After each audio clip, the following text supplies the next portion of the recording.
서 찬송 200장 찬송하시겠습니다. 찬송가 200장 주의 피로 이루심을 찬송하십니다.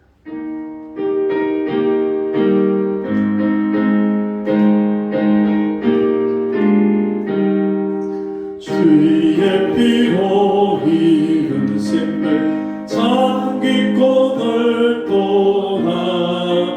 구원하는 그 생명력 더 찬송할지라.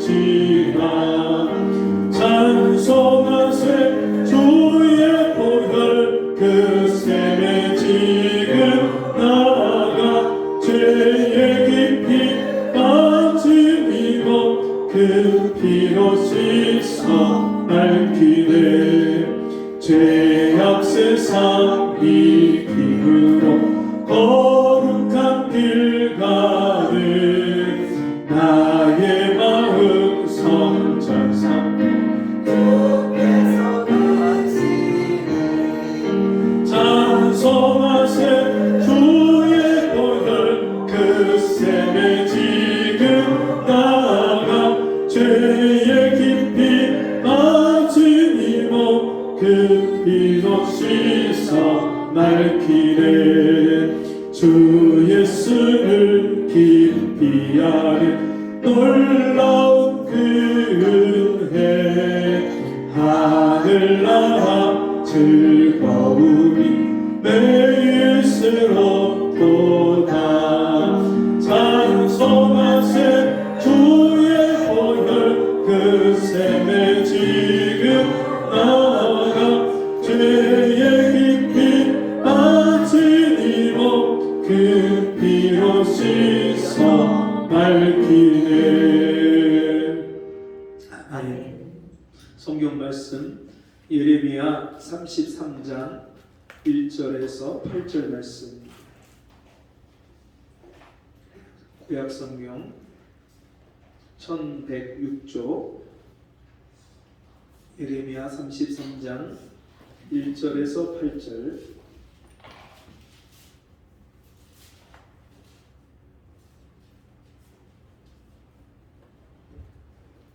한 절씩 교독하겠습니다. 예레미야가 아직 시위대 뜰에 갇혔을 때 여호와의 말씀이 그에게 다시 임하니라 가라사대. 이를 행하는 여호와 그것을 지어 성취하는 여호와 그 이름을 여호와라 자장하니 이르노라. 너는 내게 부르짖으라. 내가 네게 응답하겠고 네가 알지 못하는 크고 비밀한 일을 네게 보이리라.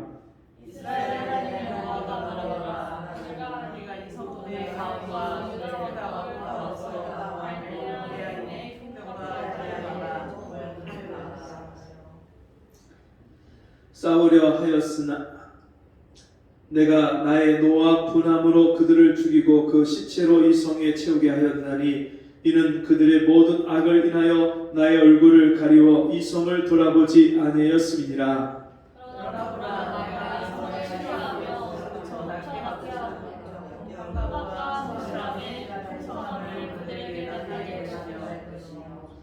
내가 유다의 포로와 이스라엘의 포로를 돌아오게 하여 그들을 처음과 같이 세울 것이며 내가 그들을 내게 도망한 모든 곳에서 성하게 하며 그들이 내게 도망하여 내가 모든 지역을 할 것이다. 아멘.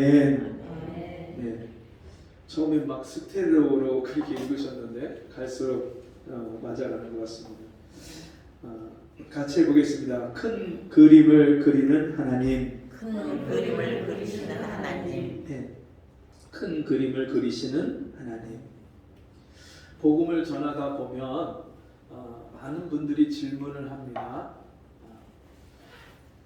우리나라에 복음이 들어온 지가 100년이 조금 넘었는데 옛날에 복음이 들어오기 전에, 교회가 들어오기 전에, 기독교가 들어오기 전에 아주 훌륭한 분들, 이수신 장군이나 세종대왕이나 이런 훌륭한 분들은 예수에 대해서 듣지도 못했고 복음에 대해서 들어보지도 못했는데 그분들은 복음을 못 들었다는 것 단지 그 하나 때문에 지옥 가야 되느냐, 그렇게 훌륭한 업적을 많이 했는데 그분들이 예수 안 믿으면 지옥 간다고 하는데 그런 분들이 다 지옥 간 거냐? 이런 질문을 받습니다. 또 어떤 분들은 이런 질문을 합니다. 어린아이가 엄마 뱃속에서 태어나서 얼마 안 돼서 죽는 아이들이 있는데 그 아이들은 평생 살면서 한 번도 전도라는 걸 받아본 적도 없고 교회라는 데를 가본 적도 없는데 낳자마자 그렇게 금방 죽은 그 아이들은 무슨 죄가 있어서 죄 없는 그 아이들이 지옥 가야 되느냐? 이런 질문도 하십니다. 그런가 하면 또 어떤 분은 이런 질문을 하세요. 자기가 교회를 열심히 다녔대요.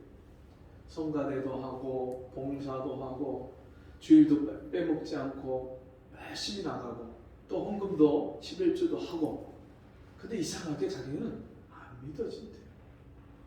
그리고 은혜가 안 온대요. 자기는 거듭나지도 못했고 자기는 교회 예배 마치고 밖에 나가면 세상에 나가면 직장에 가고 그러면 자기가 자기를 봐도 세상 사람하고 다를 게 없대요. 똑같대요. 나는 왜 이렇게 교회를 오랫동안 열심히 다니고 봉사하고 열심히 그랬는데 왜 나는 왜 하나님 안 만나주시냐? 하나님 안 계신 거 아니냐? 이런 질문을 받습니다. 여러분은 이런 질문들을 어떻게 생각하십니까?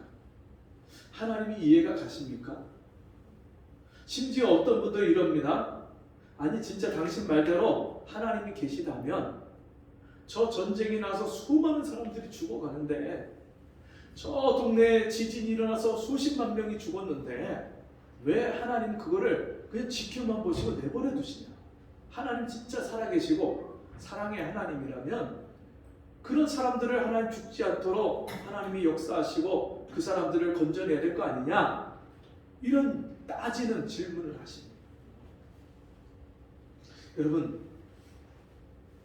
하나님이 진짜 살아계시고 그 하나님이 지금 무슨 이유 때문에 이 세상에 그런 수많은 사람들이 의문을 가지고 질문하는 그런 내용들에 대해서 하나님은 아무런 답을 하지 아니하시고 말씀하지 않는 그런 이유가 무엇일까요?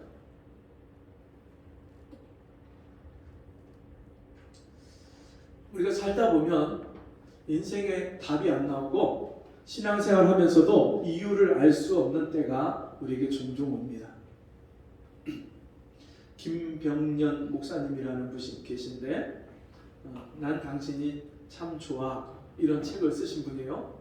바람 불어도 괜찮아요 뭐 이런 책을 쓰셨는데 바람 불어도 괜찮아 이런 책을 쓰셨는데 이 목사님이 다 드림교회 담임하시는 그런 목사님이세요. 이분이 교회 사역을 하시면서 이 사모님하고 얼마나 그렇게 열심히 사역을 했는지 몰라요. 그리고 이 목사님이 젊은 학생들, 청년들 집회를 굉장히 많이 다니셨어요. 그래서 그런 집회가 있으면 이 목사님, 사모님이 같이 함께 작정 기도를 하고 같이 기도를 했어요. 그러면서 기도하는데 어느 날 이 사모님이 셋째를 낳고 뇌경색이 와서 쓰러지셨어요. 그렇게 진짜 열심을 다해서 주님을 섬겼고 주님의 뜻대로 그렇게 사역을 했던 이 목사님 사모님이 아이 셋째를 낳고 쓰러지셨어요. 그 젊은 나이에 어린 아이들을 그렇게 셋을 낳고 쓰러지셨어요. 그 목사님이 하나님은 능력의 하나님이시고 자기가 집회 가서 수많은 말씀을 전하면서 진짜 병든 사람도 낫고 그런 기적과 능력을 베푸시는 하나님이니까 우리 사모가 이렇게 쓰러졌지만 그래도 하나님 다시 일으켜 주실 것이다. 그리고 3년 동안은요 얼마나 기도를 많이 하셨나요. 작정을 하고 기도원에 가서 기도하면서 자기가 가서 기도원 가서 철야하고 금식하고 막 기도를 할 때면 자기 아이들한테 그 아내를 맡겨놓고 그리고서는 기도하고선 전화를 하는 거예요. 자기 딸한테 전화해서 엄마 어떠시니? 기대를 하고 기도를 그렇게 간절하게 했으니까 기대를 하고 엄마 어떠시니? 전화를 하면요 딸이 아무 반응 없어. 똑같아. 또 낙담하고 실망하고 그러면 또 기도하러 또 올라가고 또 올라가고 또 올라가고 3년을 그렇게 기도했는데요. 전혀 차도가 없는 거예요. 그리고 이제는 그 3년 동안 차도 없는 게 문제가 아니라 어느 날 그렇게 또 이제 청년 집회를 앞두고서는 사모님하고 우리가 그래도 기도를 몸이 불편하지만 당신도 교회 가서 같이 나랑 같이 철야하면서 40일 작전 기도하자. 그리고서는 같이 기도를 하는 거예요. 근데 기도를 하다가 밤을 새서 철야 기도를 하다가 얼마나 피곤해요. 목사님이 사모님 옆에서 잠이 들었어요. 3시간 동안 잠이 들었는데 이 이제 몸이 혈액 순환이 잘 안 되니까 찜질 기계를 다리를 덮어주고서는 깜빡 잠이 들었는데 이게 과열이 되고 고장이 나갖고 이게 타면서 화재가 나갖고 화상을 입으신 거예요. 몸을 제대로 못 가누시는 그 사모님이, 말도 잘 못하시는 그 사모님이 그런 고통 속에 있는데도 이걸 모르고 자기가 잠들었다는 그 죄책감 때문에 아내가 뇌경색이 일어나서 쓰러진 거는 그 자기 잘못이 아니지만 이 아픈 아내를 자기가 못 돌봤다는 그런 자책감 때문에 얼마나 괴로운지, 하나님 도대체 왜 이러세요? 날 좀 그만 치세요. 그러면서 이분이 그 고통 속에서 하루를 버티고 견디는 거예요. 그런데 하나님은 놀라운 은혜를 베푸시는데요. 그 중에서도 이 목사님을 쓰시는 거예요. 자기처럼 고난을 당하고 아픔을 겪은 사람들에게 하나님의 말씀을 전하면요, 그 말씀이 팍팍팍 먹혀요. 그 집회 가서 말씀을 전하면요, 막 회개 역사가 일어나고요. 교회 안에서도 성도들이 이 사모님이 그리 아프니까 더 기도하고, 더 목사님을 섬기고, 더 교회를 섬기고, 그러면서요, 교회가 점점점 부흥이 되는 거예요. 어려움과 고난은 있는데 그 고난을 뛰어넘고 넘어서는 그런 고통 속에서 하나님의 은혜가 더 큰 거예요. 그럼 오늘 우리가 읽은 이 예레미야 33장에 있는 말씀을 보면 하나님께서 예레미야에게 성령으로 임하셔서 그에게 말씀을 주시는데 이런 말씀을 하십니다. 이를 행하는 여호와, 그것을 지어 성취하는 여호와, 그 이름을 여호와라 하는 자가 이같이 이르노라. 일을 계획하시고 그 계획하신 일을 이루시는, 행하시는 그 하나님이 말씀한다. 그러면서 너는 내게 부르짖으라. 내가 네게 응답하겠고 네가 알지 못하는 크고 비밀한 일을 네게 보이리라. 여러분, 아니 지금 이 말씀을요, 이스라엘 백성들은요 이해할 수가 없는 거예요. 왜냐하면 아니 하나님 여태 가만히 손 놓고 계시더니, 이게 무슨 말이냐면요, 이스라엘 백성들이 남유다와 북이스라엘로 갈라져서 북이스라엘은 아수르에 망했고요, 이제 남유다는 저 바벨론 갈대아 사람들이 쳐들어와서 그 예루살렘에다 불을 지르고 예루살렘 성전을 회파하고, 그리고 그 사람들을 붙잡아갖고 갈대아로, 바벨론으로 끌고 가는 거예요. 이런 고난과 역경을 겪을 때 하나님 도대체 뭐 하셨어요? 하나님의 이름으로 일컬어지는 백성들, 그리고 하나님의 이름으로 일컬어지는 그 성읍 예루살렘, 거룩한 성 예루살렘, 그 성이 다 불타고 회파될 때 하나님 도대체 뭐 하셨어요? 왜 가만히 지켜만 보고 계시고 이제 와서 일을 이루시고 행하시는 하나님? 그게 무슨 말이에요? 이해할 수가 없는 거예요. 근데 여러분, 하나님이요 이스라엘 백성들에게 이미 선지 이 예레미야, 또 그 이전에 이사야, 또 그 이전에 수많은 선지자들을 보내서 그들에게 회개하고 돌이키라고 얼마나 경고하셨는지 몰라요. 너희가 회개치 아니하면 이 나라가 반드시 이방 족속에게 점령을 당하고 빼앗기고 너희들은 뿔뿔이 흩어지고 붙잡혀서 사로잡혀서 그 바벨론으로 끌려갈 것이다. 그러니 회개하고 돌이켜라. 수많은 경고를 했어요. 이 예레미야도 여호야김 왕과 또 시드기야 왕과 이런 왕들에게, 요시야 왕 때부터 시작해서 요시야 왕의 아들 여호야김, 여호야김의 아들 또 여호야긴, 또 시드기야, 이런 왕들을 계속 거치면서 그 왕들에게, 백성들에게 너희가 회개하고 돌이키지 않으면 이 나라가 멸망할 것이다, 회개하라, 돌이켜라, 계속 경고를 했는데도 불구하고 그들이 그 말을 무시하고 그 말을 어겼어요. 하나냐, 거짓 선지자 하나냐 같은 사람들, 거짓 선지자가 가득히 그 왕궁에 있어서 예레미야 같은 참 선지자의 말을 다 거짓이라고, 가짜라고 하나님이 너희에게 말씀하지 않았다. 이 다수가, 수많은 선지자들이 예언하는 게 진짜고 네가 말하는 거는 다 가짜다. 근데 백성들이, 왕이 그 말을 더 신뢰하는 거예요. 그리고 이제는 진짜 나라가 다 멸망을 당하고 이제 느부사라단, 그 갈대아인의 시위대장, 바벨론의 시위대장 느부사라단, 이런 그 장군들이 와서 예루살렘 성을 둘러싸고, 그리고서는 이제 곧 있으면 함락될 위기에 처했을 때, 그때 시위대들이 아직 붙잡혀 있는 거예요. 하나님 말씀을, 이 나라에 대해서, 예루살렘에 대해서 흉한 예언을 했다고 예레미야를 그 시대 뜰에다가 떡도 먹을 것도 잘 주지 않고 마실 물도 잘 주지 않으면서 거기서 굶기면서 그렇게 겨우겨우 연명만 할 정도로 주면서 거기서 붙잡아 놓고 있는데, 하나님의 말씀이 이 예레미야에게 임해서 이를 행하시는 여호와, 그 일을 지어 성취하시는 여호와가 이제 말씀한다. 여호와라 이름하는 이가 이제 이같이 너에게 말한다. 그러시면서 이 말씀을 하시는 거예요. 여러분, 하나님이 행하시는 일이 전혀 안 보이는데 하나님은 지금 일을 하고 계시는 거예요. 아멘. 일을 하고 계시고 그 일을 반드시 하나님이 성취하신다, 이루신다, 그렇게 말씀하고 계세요. 아멘.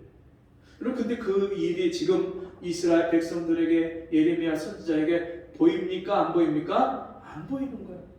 여러분, 우리 인생 가운데도 하나님이 행하시는 일이 안 보여요. 잘 안 보여요. 왜 하나님 나에게 이런 일을 허락하셨습니까? 내가 예수 믿는다고 하는데, 하나님 잘 믿으려고 하는데 왜 그러면 나에게 어려움이 없어야 되는데 왜 이런 어려움이 나에게 닥칩니까? 여러분, 이해가 가지 않을 때가 우리에게 얼마나 많이 있는지 몰라요. 저희 아이가 처음 혈우병 진단을 받았을 때 저희 아내가 얼마나 판결을 받고 나서 얼마나 절망에 빠졌는지 몰라요. 젊었을 때 정말 하나님께 헌신했어요. 이번에 은혜로운 교회 지난 목요일날 가서 같이 연합전도를 할 때 늘푸른 교회 목사님하고 같이 짝꿍이 돼갖고 그 아파트 뒤쪽으로 가면서 전도를 하는데 13블록까지 가서 전도를 했어요. 13블록 가서 전도하다 보니까 저희가 살던 집이 있고 저희 집사람이 결혼하기 전에 아가씨 때 교사로 섬겼던 교회가 있는 거예요. 개척교회가 거기에 아직까지도 있어요.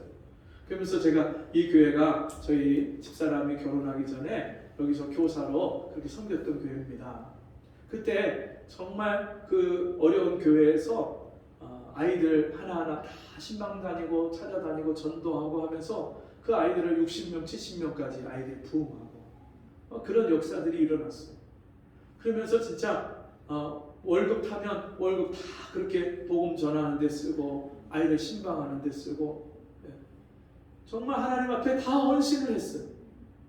그래서 믿음의 남편을 만나서 이제 결혼해서 너무도 행복한 허니문이 펼쳐질 줄 알았는데 연년생으로 태어난 둘째가 혈우병 진단을 받으니까 저희 집사람이 하나님 앞에 따지고 원망하는 마음이, 불평하는 마음이 생기는 거예요. 하나님, 제가 여태까지 이렇게 하나님 뜻대로 산다고 살았는데 왜 저에게 이런 일을 주십니까? 놀라운 것은 하나님이 그 일을 통해서 저희 집사람을 가난한 마음을 주시고 애통하는 마음을 주시고 잠시라도 기도하지 않고는 견딜 수 없는 마음을 주시는 거예요. 순간순간 그 아이의 앞날이, 내가 그 아이의 앞날을 책임질 수가 없잖아요. 대신 보장해주고 살아줄 수가 없잖아요. 그러니까 하나님께 그 아이를 순간순간 맡기지 않고는 살 수가 없는 거예요. 아이가 베란다로 막 뛰어가는데 애가 미끄러져 갖고 몸이 붕 뜨고 갖고 머리부터 떨어지는 거예요. 그걸 쳐다보는데 얼마나 기가 막혀요. 근데요, 진짜 그런 순간순간에도 하나님이 그 아이를 누가 안아서 굴리는 것처럼, 애가 낙법을 배운 것도 아닌데 그 아이가 또르르 굴르는 거예요. 유도를 안 했고 학기도도 안 했는 애가, 예? 그 아장아장 막 뛰어다니는 애가 거기서 그렇게 낙법을 하듯이 굴르는 거예요. 하나님이 그 아이를 다 지키고 돌보십니다. 아멘. 그리고 그 아이가 태어난 연도부터 이게 전에 국고 보조로 법이 바뀌었어요. 그 전에는 일부 주사 그 약값이나 병원비나 이거를 우리가 일부 부담하고 나라에서 일부 보조를 해주는 거였는데, 이게 바뀌어 버려갖고 저희 같은 경우는 이 서민들은 완전히 국고 보조로 다 바뀌어 버린 거예요. 약 주사 한 번 맞는데 30만 원, 25만 원. 근데 그거를 이틀, 3일에 한 번씩 주사를 계속 맞아야 돼요. 집에서 제가 정맥 주사를 놔주는데 그걸 계속 맞아야 돼요. 그 약값을 어떻게 감당을 해요? 하나님이요, 그것을 다 무료로. 아멘. 다른 것 때문에 병원에 가도 병원비까지 다 무료로. 아멘. 그 아이가 쓰는 그 주사약이 이 사람의 혈액을 채취해서 그것을 이제 가지고 혈청을 분리해서 약을 만드는 그 약인데, 그게요, 그러다 보니까 간염, 에이즈 바이러스, 이게 2차, 3차 감염이 일어나는 거예요. 근데 그것 때문에 법정 소송이 일어나고 분쟁이 일어나고 그랬는데, 저희 아이 태어난 연도부터 약이 신약이 개발이 돼서 나왔는데, 그게 유전자 재조합으로 만들어서 그럴 가능성이 전혀 없는 그런 신약이 개발돼서 그거를 우리 아이 때부터 쓰기 시작하는 거예요. 사람이 감당할 시험 밖에는 당한 것이 없나니 시험 당할 쟁에 또한 피할 길을 내사 너희로 능히 감당케 하시느니라. 아멘. 제가요, 감당할 만큼만, 우리 가정이 감당할 만큼만 하나님이 시험을 허락하시고요, 그 시험을 통해서 하나님을 신뢰하고 하나님께 맡기고 하나님의 은혜를 구할 수 있는 믿음을 주시는 거예요. 아멘. 믿음이 성장하게 하시는 거예요. 아멘. 그리고 셋째가 태어났는데 7년 후에 셋째가 태어났어요. 막둥이가 늦둥이로 태어났는데, 막둥이를 검사를 했는데 얘도 똑같은 거예요. 형이랑 똑같아요. 저희 집사람은 둘째 낳았을 때 너무나도 힘들었을 때 같이 함께 정말 믿음 안에서 친형제 자매보다 더 사랑하는 그 교회 안에 멤버십이, 성도들 공동체가 형성이 돼 있어서 그 성도들이 밤을 새서 기도해주고, 그리고 눈물로 그렇게 위로해주고 힘을 북돋아주고, 그렇게 해서 그걸 다 이겨냈거든요. 근데 셋째가 그 판정을 받았을 때 제가 경기도 광주에서 사역을 하는데 주말 부부였어요. 주말 부부. 주일날 밤에 거기서 사역을 다 마치면 그때 제가 집에 올라왔다가 월요일 밤에 내려갔어요. 그 일주일 동안은 저희 집사람 혼자 아이들을 기르는 거예요. 애 셋을 기르면서 초등학교 1학년, 2학년 아이하고 이제 갓 태어난 1살짜리 아이하고 이 셋을 데리고 어린이집을 가는 거예요. 아침에 그 아이들을 다 챙겨갖고 저희 딸내미한테 그 애기 젖병 가방 이런 거 다 들리고, 그리고서 셋을 데리고 그 아이를 안고서는 차 운전 카시트에 앉혀갖고 애를 초등학교에 둘 내려놓고 그 하나는 그리고 어린이집에 데리고 가는 거예요. 제가 그 집사람이 힘든 거, 고생하는 거를 듣잖아요. 알잖아요. 그리고 저희 집사람이 어떤 때는 그 아이가 막내가 잘 토했어요. 이 수유를 하고 나면 꼭 토해갖고 애를 저녁에 다 씻겨놓으면 엄마 품에서 다 토하는 거예요. 그러면은 애부터 씻겨갖고서는 애를 또 큰애한테 맡겨놓고 그 자기가 들어가서 또 씻고, 어떤 때는 또 저희 집사람 혼자서 우리 아이를 주사를 혼자 놓는 거예요. 근데 제가 먼저 주사를 기도하고 놓기 시작하고 집사람을 가르쳐서 집사람 주사를 놨는데, 집사람이 어느 날 주사를 놓는데 이게 혈관이 자꾸 터지고 잘 안 들어가는 거예요. 찔렀다 뺐다 찔렀다 뺐다 몇 번씩 하다가 하나님 앞에 막 통곡을 하고 그런 얘기를 듣는데 제가 광주에서 일주일 동안 기도가 안 나와요. 탄식만 나오고 하나님 왜요? 그 큰 예배당에 가서 앉아서 기도하는데요. 기도가 안 돼요. 하나님 왜요? 하나면 됐잖아요. 하나면. 그 아이도 응급실을 이틀 3일에 한 번씩, 일주일에 2번씩 3번씩 응급실을 가갖고 2시간 3시간씩 그렇게 응급실에 갔다가 오고 막 그렇게 길렀는데 하나면 됐지요. 또요. 왜요? 막 제가 하나님 앞에 따지듯이. 근데 하나님이 일주일 동안요 아무 대답이 없었어요. 말씀이 없었어요. 일주일이 됐는데 하나님이 딱 한마디 하시는, 내가 너를 사랑해서 너에게 맡겨준 거야. 저를 사랑해서 그 아이를 저한테 맡겨주신대. 근데 제가 그 하나님의 기쁘신 뜻을, 하나님의 큰 그림을 볼 수가 없고 알지는 못하는데, 하나님이 나를 사랑해서 우리 아이들을, 그 아픈 아이들을 나에게 맡겨주셨다고 그렇게 말씀하는데 더 이상은 하나님 앞에 질문이 안 나와요. 나를 사랑하신다고 하니까, 우리 아이들을 사랑한다고 하니까 그냥 그 하나님 앞에 믿음으로 맡기는 거예요. 그리고 나서 그 아이들을 기르는데 아이들이 얼마나 건강하게 잘 컸는지 몰라요. 네, 여러분 보시면 알겠지만 저보다 더 커요. 그리고 얼마나 애들이 밝게 자랐는지 몰라요. 네. 그 난치병을 갖고 있는데도 아이들이 아주 건강하고 밝게 자랐어요. 그 효르재단 의원에 가면 다른 그 환우들이 오면은 그 아이들이 목발 짚고 다니고 휠체어 타고 다니고, 이게 관절에서 출혈이 반복되면요 그 피가 관절을 삭혀갖고 인공관절 수술하고 뭐 그렇게 해서 장애를 가진 친구들이 많은데, 다리를 이제 불편하게 보행을 하거나 아니면 휠체어 타거나 이런 친구들이 있는데 저희 아들이 그런 게 없어요. 얼마나 감사한지. 제가 목회를 하면서 깨달아지는 것이, 제가 처음에는 우리 아이들 고쳐달라고 기도를 많이 했습니다. 진짜 저희 아버지 70세에 위독하셨다가 하나님 앞에 기도하고 하나님 고쳐주셔갖고 20년을 건강하게 사시다가 천국 가셨기 때문에 우리 아이들도 하나님이 원하시면, 하나님 말씀하시면, 하나님이 터치하시면 능히 고쳐주실 것을 제가 믿는 그 믿음이 있어서 얼마나 기도를 많이 했는지 몰라요. 근데 어느 날 기도의 제목이 바뀌었어요.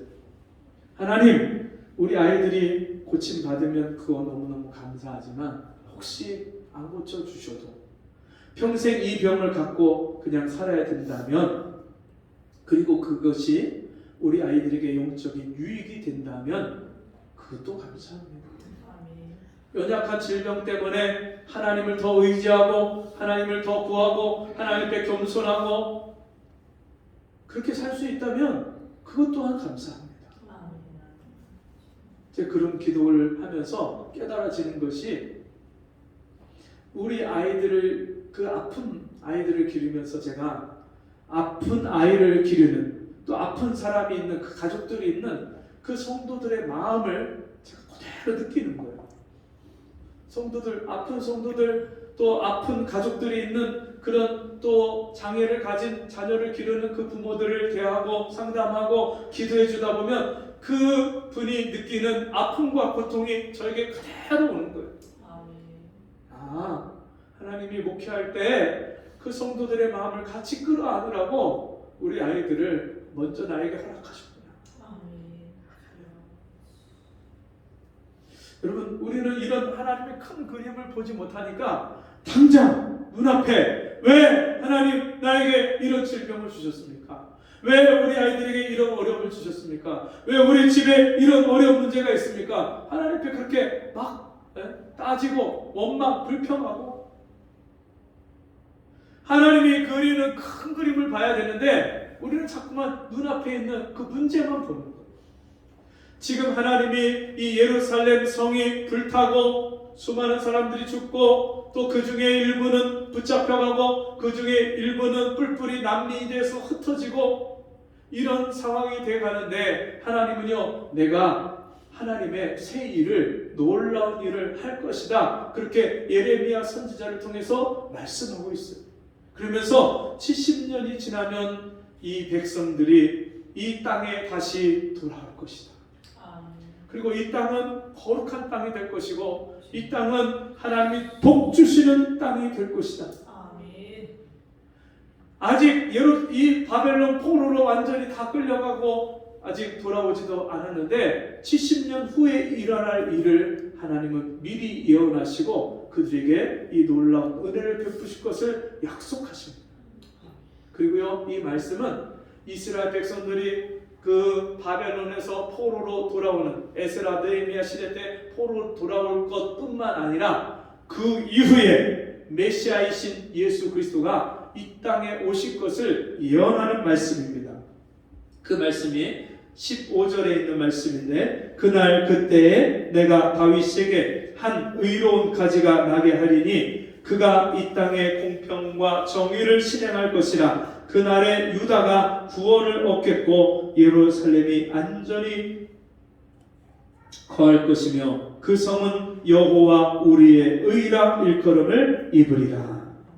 그날, 그때 예수님이 이 땅에 십자가를 지시고 이 세상 모든 죄인들을 위하여 피 흘려 죽으시러 이 땅에 오셔서 이 세상 모든 죄인들의 구주가 되어주시는 그날, 그때 다윗의 자손으로 이 땅에 오시느니 다윗의 자손 예수여 우리를 불쌍히 여기소서. 소경 바디메오가 그렇게 예수 그리스도를 호칭했던 것처럼 다윗의 자손으로 약속하신 말씀대로 이 땅에 언약의 자손으로 오시는 예수 그리스도가 오셔서 이 세상 모든 죄악을 한날에 제하시고 그리고 그들의 구원의 주가 되어주실 이 놀라운 때를 말씀하고 예언하는 것입니다. 그날에 유다가 구원을 얻겠고, 여기서 유다 또 예루살렘, 새 예루살렘, 유다, 이것은 구원받은 하나님의 백성들을 말씀합니다. 예수 믿고 죄 사함 받고 하나님의 자녀가 되는 모든 사람들을 일컬어서 새 예루살렘이다. 요한계시록 가면 그 새 예루살렘이 하늘에서 내려오는데 신부가 신랑을 위하여 단장한 것 같더라, 그렇게 말씀합니다. 그래서 이 교회는요, 그리스도의 거룩한 신부, 정결한 신부로서 예수님의 다시 오심을 기다리고 준비하는 성도들이 모인 거룩한 공동체. 여러분, 하나님이 지금도 이 땅에서 행하시는 놀라운 일이 무엇이냐면 이 죄로 말미암아 타락하고 병들고 고장나고 하나님을 알지도 못하고 더러워진 우리 영혼을 하나님이 지금도 성령으로 말미암아 복음을 듣고 믿는 사람들에게 은혜로 말미암아 회개하게 하시고 정결케 하시고 십자가의 보혈로 우리 죄를 깨끗하게 하시는 이 놀라운 일을 우리에게 행하시는 줄 믿습니다. 8절 말씀 보니까 내가 그들을 내게 범한 그 모든 죄악에서 정하게 하며 그들의 내게 범하며 행한 모든 죄악을 사할 것이라.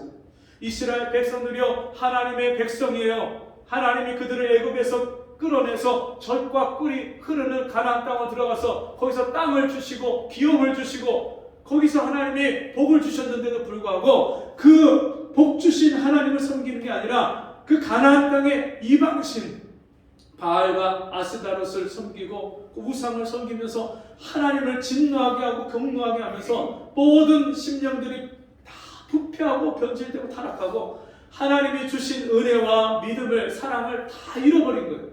그러니까 그 땅을 하나님 고치기 위해서 하나님 그런 혼란과 고난을 주시고 바벨론으로 끌려가게 하시고 거기서 온전한 해결을 이루고 그들이 이제 다시 가나안 땅으로 돌아올 때는 정결하고 거룩한 백성으로 돌아오게 하십니다. 지금도요, 하나님은 우리가 하나님 앞에 회개할 것이 있을 때 때때로 우리에게 고난을 허락하십니다. 때로는 질병을 통해서 내가 하나님 앞에 회개할 것이 있다는 것을 깨닫게 하십니다. 모든 질병이 다 죄 때문에 있는 것은 아니지만 어떤 병은 하나님이 우리가 죄를 회개할 때 그 병을 씻어주시고 깨끗이 고쳐주십니다. 아멘. 죄도 용서해 주시고 우리 병도 낫게 해주십니다. 우리는 우리 인생에 하나님이 행하시는 큰 일을 보지 못하기 때문에 여러분 우리 개인에게 행하시는 하나님의 일이 있고요. 계획이 있고 이 나라와 민족에게 하나님이 뜻하신 바가 이 나라와 민족에도 있고요. 온 세상 사람들에게 있는 하나님의 계획과 비전이 뜻이 있어요. 여러분 이스라엘 유대 사람들 지금도 자칭 유대인이라고 하는 이 유대인들은요 하나님이 자기들의 하나님 자기들은 하나님의 선민으로서 택함 받은 선민으로서 하나님이 자기들만 사랑하고 자기들만 구원하신다고 그렇게 알아요. 그리고요 율법을 하나님의 마음을 모르니까 이들은요 율법을 고지그대로 문자적으로 해석해서 눈에는 눈, 이에는 이 그렇게 믿으니까 팔레스틴, 블레셋 사람들이 지금도요 같이 함께 거기서 그 구역을 정해서 사는데 이 사람들이 로켓포를 한 발 쏘면요 이 사람들은요 하나님의 율법에 눈에는 눈, 이에는 이로 하라고 했다고 거기를 같이 징계를 하고 포를 쏘고 미사일을 쏘는데 한 발 맞으면 한 발만 쏘는 게 아니고 10발, 20발을 쏴요. 근데요 그 유대인들은요 이미 예수님이 오셨을 때 그들은 독사의 자식들이 되어갖고 예수님을 십자가에 못 박으라고 죽이라고 하는 그런 화인 맞은 심령이 됐어요. 그래서 하나님 그들을 버리셨어요. 하나님은요 이 세상의 모든 죄인을 구원하는 것이 하나님의 뜻이지 이스라엘 히브리 사람만 구원하는 게 하나님의 뜻이 아니에요. 예수님이 십자가에 죽으신 것은 모든 죄인을 위해서 흘리신 피라고 말씀하셨어요. 그래서 하나님의 뜻은 이 세상 모든 죄인이 하나님을 알고 하나님의 아들 예수를 믿어서 죄사함을 얻고 구원 얻는 것이 하나님의 뜻인 줄 믿습니다. 이게 보여져야 돼요. 이 하나님의 계획의 구원의 이 창조의 역사, 인간이 타락한 그 타락과 이제 그 타락한 죄인을 구원하시기 위해서 하나님이 메시아를 약속하시고 여자의 후손을 약속하시고 다윗의 자손으로 아담의 후손으로 또 아브라함의 자손으로 이 땅에 오신 예수께서 이 세상 모든 죄인을 위해서 십자가에 못 박혀 죽으시면서 내가 다 이루었다 말씀하시고 이 구원의 사역을 이루신 그 예수를 믿기만 하면 누구든지 거저 값없이 주시는 하나님의 은혜로 구원받는 이 놀라운 이 구원의 역사를 우리가 처음부터 끝까지 창세기부터 요한계시록까지 있는 모든 구원 사역을 우리가 믿음의 눈으로 볼 수 있는 은혜가 있기를 바랍니다. 뿐만 아니라 하나님이요 이 나라와 민족 한국 땅에 있는 이 한국 교회와 이 교회 성도들을 향해 하나님의 뜻과 계획이 있어요. 우리가 가난할 때 없을 때는요 성도들이 교회에 와서 날마다 밤을 지새우고 목놓아서 부르짖고 금식하면서 기도했어요. 나라에 어려운 일이 닥쳤다 그러면요 성도들이 열일 젖혀놓고 교회에 와서 기도했어요. 성도들 중에 어려움 당한 성도가 있다 그러면 자기 일처럼 그렇게 아파하고 힘들어하면서 같이 가서 위로하고 그리고 교회 나와서 그 영혼 때문에 눈물 뿌려서 기도하는 그런 성도들이 있었어요. 근데 그런 교회가 이제는 기도가 점점점 식어지고 꺼져가고 기도하지 않고 배가 부르고 잘 살게 되고 경제가 발전하고 OECD 국가 중에서도 세계 10위 경제대국이 되고 세계 6위의 군사대국이 되고 그러면서요 이 나라가 점점점 부강하고 잘 사는데 성도들 마음에는 라오디게아 교회처럼 나는 부자라 부유하여 부족한 것이 없다 하는 나 내 곤과 뼈가 가라는 것과 내 벌거벗은 것, 내 눈먼 것을 알지 못하는 것. 마음이 부유해지고 기름이 끼고 살이 쪄서 하나님을 간절하게 사모하고 구하고 의지하던 그 믿음을 잃어버리고 상실하는 이 나라와 민족이 다시 그 은혜를 하나님 앞에 회복하고 돌이키고 회개하기를 하나님이 원하신 줄 믿습니다. 뿐만 아니라 여러분 우리 교회와 우리 성도들 저와 여러분 개개인에게 향하신 하나님의 뜻이 있는 줄 믿습니다. 오늘 저와 여러분이 하나님 앞에서 처음 사랑과 처음 믿음, 처음 행위를 다시 회복하고 이제 하나님이 일을 이루시고 일을 행하시고 성취하시는 하나님의 뜻이 나에게 이루어지도록 날마다 내 아버지 하나님의 뜻은 이것이니 내가 거룩하니 너희도 거룩하라. 하나님이 우리에게 지금도 거룩하기를 요구하셔요. 아멘. 우리 성도들에게 첫 번째로 요구하시는 것이 거룩해라. 어떻게 거룩해집니까? 말씀과 기도로 거룩하여지느니라. 말씀 보고 묵상하고 기도하고 그때 내 죄가 생각나서 말씀 앞에 깨달아져서 회개하는 거예요. 애통해하는 거예요. 그러면 주님이요 그 죄를 흰눈보다 더 희고 깨끗하게 씻겨주시고 우리가 정결하고 거룩한 심령이 되면 하나님과 친해지고 가까워지는 거예요. 그러면 오늘 하루 내가 어떻게 살기를 원하시는지 그 하나님의 마음과 뜻을 깨달아 하는 거예요. 오늘 하루를 믿음으로 기도하며 하나님의 은혜를 구하면서 하루를 시작했지만 중간에 내가 바쁘고 분주한 일 가운데 그 은혜를 잃어버리고 상실하면 다시 하나님 앞에 또 기도하고 간절한 마음을 달라고 기도하고 회개하고 그리고요 하루를 살고 나서 이제 하루를 계산하고 내가 하나님 앞에 오늘 믿음으로 산 게 있나? 아니면 육신으로 살았나? 정욕대로 욕심대로 살았나? 인간의 뜻대로 살았나? 이거를 하루 계산을 해보고 그러면서 매일 점점 더 주님의 뜻에 합당한 사람이 되어가는 거예요.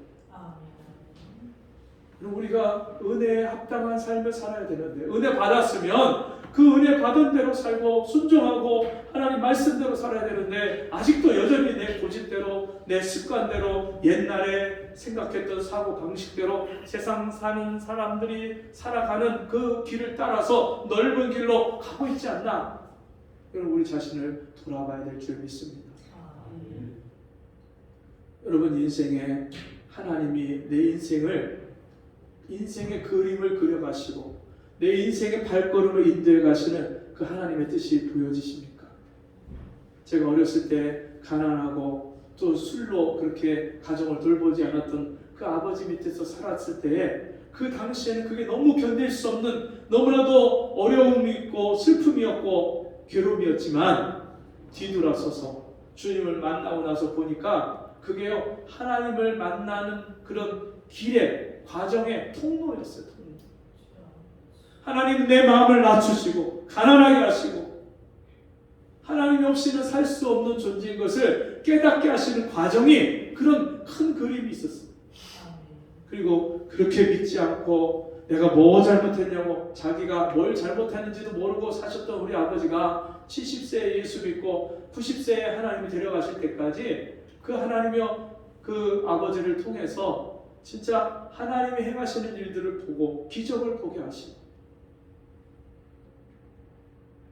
그런 놀라운 일들이 다 우리 삶 속에 숨어 있는데 우리 그걸 못 보니까 원망하고 불평하는 거예요. 여러분 그 길이 내 인생의 길이 보이지 않고 하나님이 행하시는 일이 보이지 않을 때 어떻게 하라고요? 너는 내게 부르짖으라. 내가 네게 응답하겠고 네가 알지 못하는 크고 비밀한 일을 네게 보이리라. 하나님이 오늘 우리 교회에 우리 가정에 우리 개인에게 하나님이 뜻하시는 그 일이 보여지지 않을 때 하나님은 부르짖어 기도하라 말씀하십니다. 저와 여러분이 이 말씀에 순종해서 하나님께 부르짖고 하나님의 뜻을 보여주세요. 가르쳐주세요. 알려주세요. 그렇게 기도하는 저와 여러분 되기를 원합니다. 제가 군대 제대하고 나서 제 인생길이 막막하고 보여지지가 않았습니다. 어떻게 살아야 될지. 자동차 정비 자격증을 4개를 땄으니까 그 정비사로 기술 정비병으로 그렇게 군대 가서 군생활을 했으니까 제대하면 당연히 카센터에 들어가고 정비 공장에 들어가고 그런 일을 해야 되는데 제가 군대에서 너무나도 큰 은혜를 받고 나니까 제가 제대하면서 하나님 정말 제가 그렇게 카센터 들어가서 정비 공장 가서 일하는 거 그게 저에게 원하시는 하나님의 뜻이고 길입니까? 그게 저의 인생의 최선입니까? 기도하는데 주님이 저에게 가르쳐 주시는 거예요. 성희야, 이 세상에서 무엇이 가장 귀하니? 한 영혼이죠. 그래, 네가 그 영혼을 위해서 살아라. 주님, 그럼 영혼을 위해서 사는 게 뭐예요? 제가 어떻게 영혼을 위해서 살 수 있어요? 기도하는데 말씀이 없으시니까 밤마다 눈물로 하나님 앞에 부르짖고 기도했어요. 하나님이 처음 저에게 그 은혜를 주실 때까지도 몇 날 며칠이 걸렸는데 영혼을 위해서 살라고 말씀하신 후에도 구체적으로 가르쳐주지 않으니까 너무 답답하니까 보여지지가 않으니까 가르쳐주세요, 보여주세요, 알려주세요. 그럼 제가 그대로 순종하고 그 길을 갈게요. 그렇게 기도했는데 주님이 너는 네 본토 친척 아비집을 떠나 내가 네게 지시할 땅으로 가라. 떠나라. 가라. 저에게 말씀하시는 거예요. 그럼 주님, 그러면 어디로 가야 돼요? 어디로 떠나야 돼요? 그때 제 전도하다가 만난 목사님 교회 가서 기도하다가 그 목사님 혼자 무겁게 십자가를 지는 그 모습을 환상 가운데 보여주시고 네가 같이 십자가 져라. 그래서 그 교회로 가서 집을 나와서 짐 싸들고 나와서 그 교회에서 사역을 하기 시작했어요. 그리고 하나님은 우리가 부르짖고 간구할 때 우리 인생의 길을 보여주십니다. 내 인생의 그리는 큰 그림이 나에게 어떤 뜻이 있는지 우리 가정에, 우리 자녀들에게, 우리 남편과 아내에게, 우리의 형제 자매에게 하나님이 어떤 뜻을 가지고 있는지 그것을 우리에게 가르쳐 주시고 보여주시고 알려주신 줄 믿습니다. 우리 기도하겠습니다. 하나님 아버지, 오늘도 우리에게 하나님의 행하시는 큰 일을, 그 그림을 보게 하시고 알게 하시니 감사합니다. 때때로 우리가 보여지지 않을 때 부르짖고 하나님 앞에 기도해서 하나님이 우리에게 그 길을 가르쳐 주시고 하나님의 그 놀라운 계획과 비전을 보게 하시는 이 은혜를 받게 하여 주옵소서. 예수님 이름으로 기도합니다. 아멘. 네, 광고 시간입니다. 오늘 우리 조성길 목사님, 이보정 사모님 오셔서 함께 예배드리십니다. 감사합니다. 네, 우리 박수보 선교사님이 연세 그 신촌 지역에서 사역을 하시다가 전라도 광주의 고려인 마을에서 사역을 하시는 걸로 그게 사역지가 그렇게 정해져서 12일 날 이사를 하게 되셔서 오늘 오셨는데 너무 반갑고요. 또 그 사역 가운데 같이 우리 주님이 함께 하시도록 우리 같이 박수로 환영하겠습니다. 감사합니다. 우리 선교사님 그 고려인 사역이 정말 하나님의 놀라운 은혜와 역사가 계속해서 일어날 수 있도록 우리 성도님들 계속해서 기도해 주시길 바랍니다. 우리 자리에서 일어나셔서 찬송 201장 찬송하고 헌금 기도와 축도로 마치겠습니다. 찬송가 201장 201장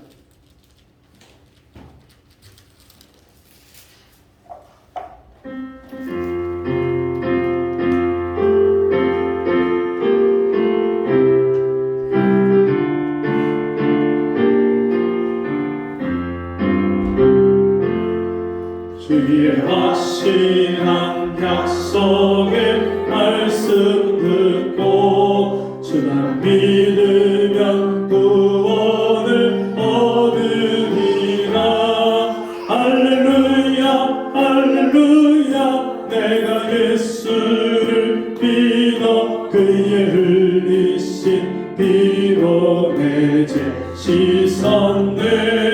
할렐루야 할렐루야 내가 예수를 믿어 그의 흘리신 피로 내 죄 씻었네.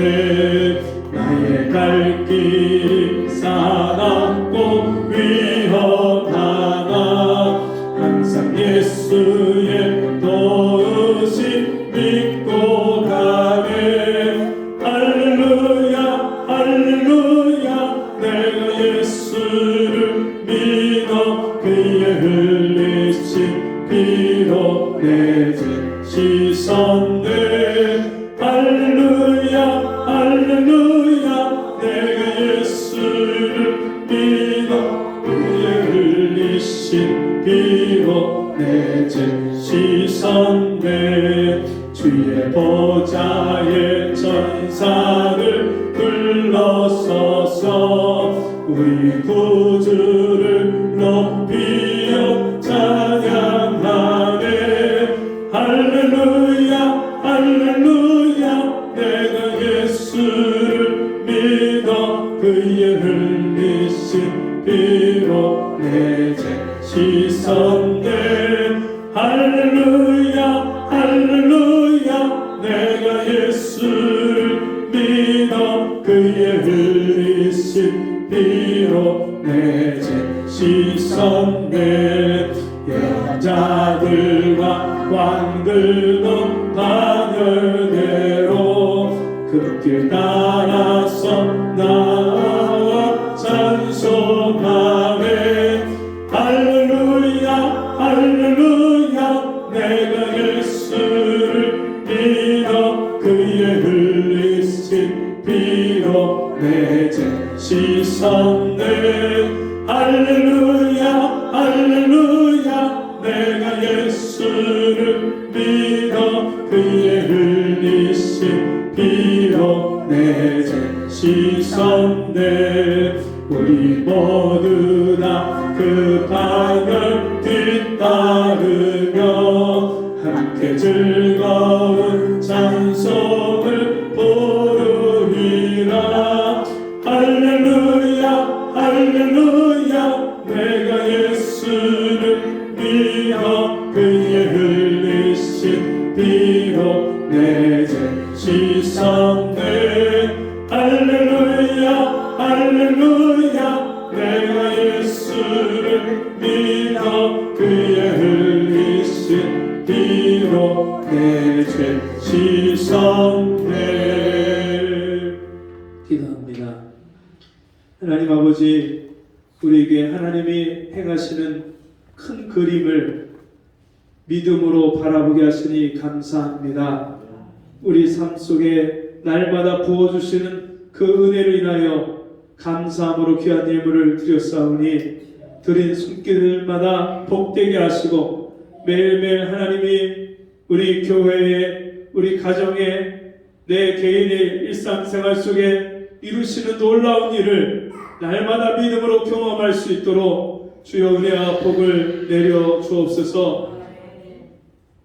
지금은 우리 주 예수 그리스도의 은혜와 하나님 아버지의 무한하신 사랑하심과 성령의 감화, 감동, 위로 교통하시는 은혜의 역사가 오늘 주의 말씀대로 하나님의 큰일 행하시는 것을 믿음으로 보기를 원하고 그 뜻을 깨닫기를 원하는 우리 성도들 머리머리 위에 지금부터 영원토록 함께 있을지어다. 아멘.